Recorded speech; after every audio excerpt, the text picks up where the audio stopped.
इस वीडियो में हम बात करेंगे 8th पे कमीशन की। आपकी सैलरी और पेंशन में कब होगा इजाफा, इससे जुड़े कुछ 5 बड़ी अपडेट्स आ गए हैं जो आपको जानना बहुत ज़रूरी है। तो इसलिए वीडियो के आखिर तक बने रहिएगा। नमस्कार, आप देख रहे हैं न्यूज़ 18। मैं हूं आपके साथ श्रुति श्रीवास्तव। केंद्रीय कर्मचारियों और पेंशनर्स की नई सैलरी के लिए 8वें वेतन आयोग ने काम तेज कर दिया है। दिल्ली के दफ्तरों से बाहर निकलकर आयोग अब सीधे अलग अलग राज्यों में जाकर कर्मचारियों की समस्याएं सुन रहा है। दरअसल केंद्र सरकार के विभिन्न विभागों में काम करने वाले करीब 1 करोड़ से ज़्यादा कर्मचारियों, रिटायर हो चुके पेंशनर्स के लिए एक बहुत ही काम की खबर है। हर महीने बैंक खाते में आने वाली सैलरी और पेंशन में बढ़ोतरी का जो इंतजार आप लोग कर रहे थे, वह प्रक्रिया अब तेजी से आगे बढ़ रही है। 8वें वेतन आयोग यानी 8th पे कमीशन से जुड़ी कार्यवाही ने अब पूरी तरह से रफ्तार पकड़ ली है। जस्टिस रंजना प्रकाश देसाई की अध्यक्षता में बना यह आयोग अब फाइलों से निकलकर जमीनी स्तर पर काम कर रहा है। देश के अलग अलग राज्यों और केंद्र शासित प्रदेशों में कर्मचारी यूनियन और पेंशनर्स के गुटों के साथ आयोग की अहम बैठकें लगातार जारी हैं। अगर आप भी इस बात को लेकर उत्सुक हैं कि नया पे स्ट्रक्चर कैसा होगा, बेसिक सैलरी कितनी बढ़ेगी और पेंशन का रिवीजन किस तरह से किया जाएगा, तो 8वें वेतन आयोग की तरफ से आ रहे इन 5 सबसे ज़रूरी अपडेट्स को जानना आपके लिए बेहद ज़रूरी है।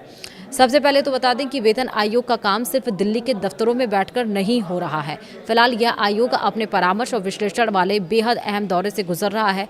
इसका सीधा मतलब यह है कि आयोग के सदस्य अलग अलग राज्यों में जाकर वहां के कर्मचारियों और उनकी यूनियनों की दिक्कतें सुन रहे हैं। दक्षिण भारत में चेन्नई यानी तमिलनाडु के भीतर 7 और 8 सितंबर को महत्वपूर्ण परामर्श बैठकें रखी गई हैं। इसके ठीक बाद 9 सितंबर को पुडुचेरी में भी सुनवाई का समय तय किया गया है।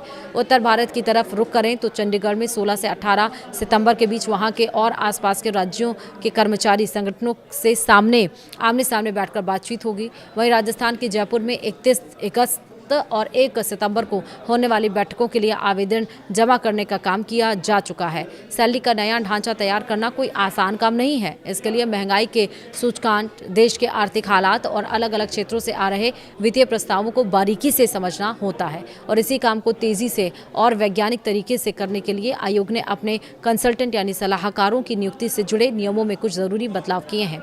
इन विशेषज्ञों की मदद से जो रिपोर्ट तैयार होगी वह पूरी तरह से सटीक और ठोस आंकड़ों पर आधारित होगी। सरकारी कर्मचारियों के बीच आजकल सबसे ज़्यादा चर्चा फिटमेंट फैक्टर को लेकर ही हो रही है, क्योंकि इसी से तय होता है कि सैलरी में असल उछाल कितना आएगा। आपको याद दिला दें कि 6ठे वेतन आयोग में यह फिटमेंट फैक्टर 1.86 तय किया गया था। फिर 7वें वेतन आयोग में इसे बढ़ाकर 2.57 कर दिया गया, जिससे बेसिक सैलरी में अच्छा खासा इजाफा देखने को मिला था। अब 8वें वेतन आयोग को लेकर कर्मचारी संगठनों की तरफ से लगातार यह मांग उठाई जा रही है कि फिटमेंट फैक्टर को 3.68 से लेकर 3.83 के बीच रखा जाए। हालांकि यहाँ यह साफ कर देना जरूरी है कि अभी तक आयोग की तरफ से न्यूनतम वेतन, फिटमेंट फैक्टर या नई पेंशन को लेकर कोई भी आधिकारिक घोषणा नहीं की गई है। आखिरी फैसला आयोग की पूरी रिपोर्ट और उसके बाद सरकार की मंजूरी पर ही निर्भर करेगा। इस बार वेतन आयोग की यह साफ मंशा है कि पूरी प्रक्रिया एकदम लोकतांत्रिक और पारदर्शी रहे। कोई भी फैसला सिर्फ बंद कमरों में लेने के बजाय आयोग हर विभाग के कर्मचारी प्रतिनिधियों, स्थानीय परिसंघों और पेंशनर एसोसिएशन को पूरा मौका दे रहा है।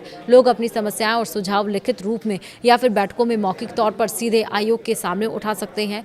तय समय सीमा के मुताबिक 3 नवंबर 2025 को गठित किए गए इस 8वें वेतन आयोग को अपनी पूरी रिसर्च, सिफारिशें और फाइनल रिपोर्ट तैयार करके सौंपने के लिए 18 महीने का वक्त दिया गया है। जब देश भर में चल रही ये सभी बैठकें खत्म हो जाएंगी, तब आयोग जमा किए गए सभी आवेदनों और सुझावों को गहराई से अध्ययन करेगा। उसके बाद एक फाइनल रिपोर्ट तैयार करके केंद्र सरकार की मेज पर रखी जाएगी। जब उस रिपोर्ट पर केंद्रीय कैबिनेट की मुहर लग जाएगी, उसके बाद ही नया वेतन ढांचा देश भर में लागू होगा।